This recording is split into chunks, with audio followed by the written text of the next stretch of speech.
आइए question number 1 देखेंगे। Topic का नाम है बैंक रिकॉन्सिलेशन स्टेटमेंट। डी के गोयल क्लास 11 की बुक में से देखें क्वेश्चन में क्या मांगा गया है। क्वेश्चन में हमसे बोला गया है कि एक बैंक रिकॉन्सिलेशन स्टेटमेंट बनाया जाए। तो आइए क्वेश्चन को स्टार्ट करते हैं। जब भी हम लोग बीआरएस को बनाते हैं तो सबसे पहला काम हमारा क्या होता है कि जो भी बैंक का बैलेंस है, चाहे वो एज पर कैश बुक है या फिर एज पर पासबुक है, वो लिखा जाए। तो सबसे पहले हम देखते हैं क्या लिखा है क्वेश्चन में। The bank column of its cash book shows a debit balance of इतना। तो ये कैश बुक का बैलेंस दे रखा है, debit balance as per cash book. अब debit balance as per cash book कितना है? 1,54,300। डेबिट बैलेंस का मतलब होता है भाई प्लस वाला बैलेंस, इसलिए मैंने इसे प्लस वाले कॉलम में लिख लिया है। आइए स्टार्ट करते हैं। इसके बाद देखिए फर्स्ट पॉइंट क्या लिखा है। Check deposited but yet not credited bye the bank.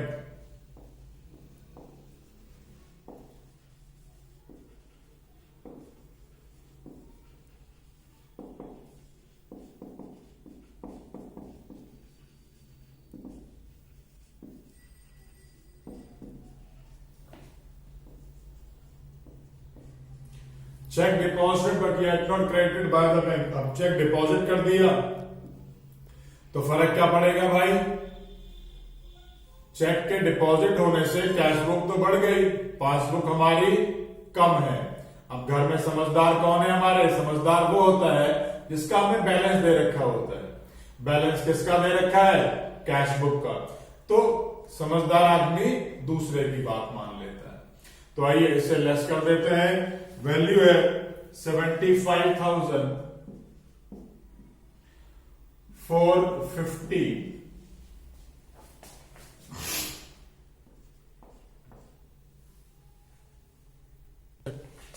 आइए सेकंड पॉइंट देखेंगे। सेकंड पॉइंट में है cheque issued but not presented for payment.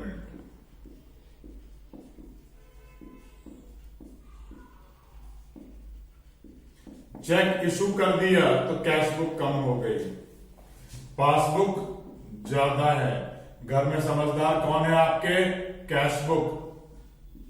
तो कैश बुक में प्लस कर लेते हैं।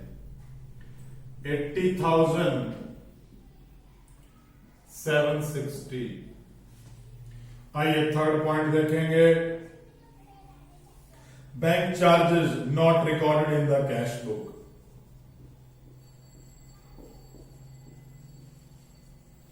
Bank charges not recorded in cash book. Bank के चार्जेस हैं, कैश बुक में रिकॉर्ड नहीं करे तो फर्क क्या पड़ा भाई? पासबुक में तो रिकॉर्ड हो गई तो पासबुक का बैलेंस कम है, कैश बुक का बैलेंस ज्यादा है। घर में समझदार कौन है? Cash book. तो कैश बुक में से इसे लेस कर दूंगा। अमाउंट है 1,135।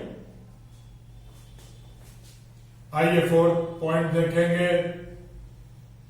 Check received from the by the bank directly from the trade creditors. Cheque received directly by the bank from debtor. अब चेक डायरेक्टली बैंक ने रिसीव कर लिया तो पासबुक इंक्रीज हो गई, कैश बुक कम है। पासबुक इंक्रीज हो गई, पासबुक में तो उसकी एंट्री आ गई लेकिन हमने कैश बुक में तो उसकी एंट्री करी नहीं है, तो कैश बुक प्लस कर दे, क्योंकि समझदार कौन है घर में? Cash book. सारे के सारे चेंजेस हम कैश बुक में करेंगे। 1,35,200। नेक्स्ट फिफ्थ पॉइंट देखेंगे। इंश्योरेंस प्रीमियम पेड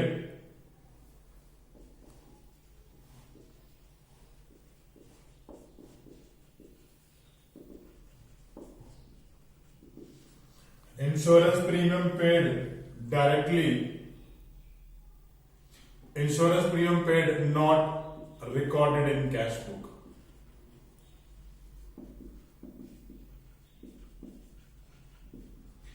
इंश्योरेंस का जो पैसा दिया वो कैश बुक में रिकॉर्ड नहीं हुआ।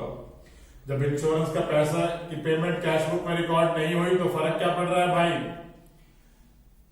पासबुक में से तो वो कट गया, कैश बुक अभी भी ज्यादा बैलेंस शो कर रही है क्योंकि आपने इंश्योरेंस का खर्चा वहां रिकॉर्ड नहीं करा है। तो घर में समझदार है कैश बुक, तो सारे चेंजेस करेंगे कैश बुक में। 15,400।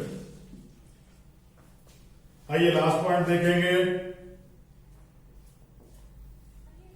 Dividend collected by bank.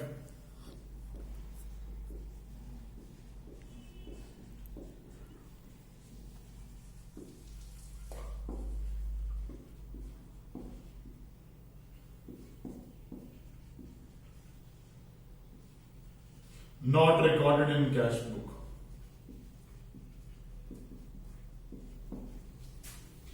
Dividend collect किया है, कैश बुक में रिकॉर्ड नहीं करा, जब कलेक्ट करा है तो पासबुक ज्यादा हो गई, लेकिन कैश बुक में रिकॉर्डिंग नहीं है तो कैश बुक कम बैलेंस शो कर रही है। घर में समझदार, कैश बुक है तो सारे चेंजेस कैश बुक में करेंगे। तो आइए से प्लस कर लेते हैं, अमाउंट है 1000। आइए इनका टोटल कर लेते हैं, टोटल आ गया 3,71,260। अब माइनस वाली साइड का टोटल कर लेते हैं, 91,985। अब क्योंकि प्लस वाला बड़ा है तो पासबुक का प्लस का बैलेंस आएगा, तो मैं यहां लिख देता हूं credit balance as per passbook. कैसे निकाला, 3,71,260 माइनस 91,985। आइए देखिए आंसर कितना आ रहा है मेरा। अब जो साइड बड़ी होगी, जो कॉलम बड़ा होगा, जिसका टोटल बड़ा होगा, उसके कॉलम में लिखूंगा। तो मैंने यहां लिख दिया 2,79,275। तो फाइनली